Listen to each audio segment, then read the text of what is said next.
Alizaliwa mlimani, akaishi bondeni, lakini mawazo yake yalipaa juu kama tai. Jina lake linatamkwa kwa heshima na historia haiwezi kumsahau kamwe.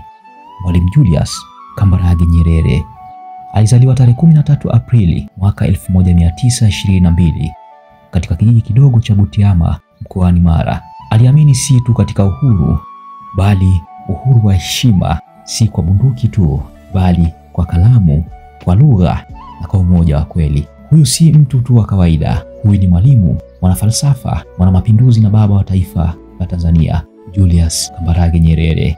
Akiwa na elimu kutoka Makerere hadi Uingereza, alirejea nyumbani na kuwa kama taa ya matumaini kwa Watanganyika.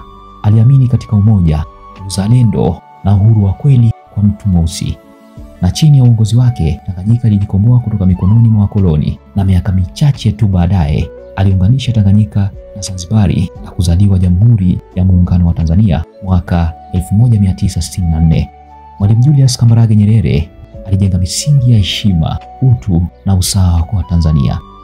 Hakutafuta utajiri, hakujenga kasri wala magari ya kifahari.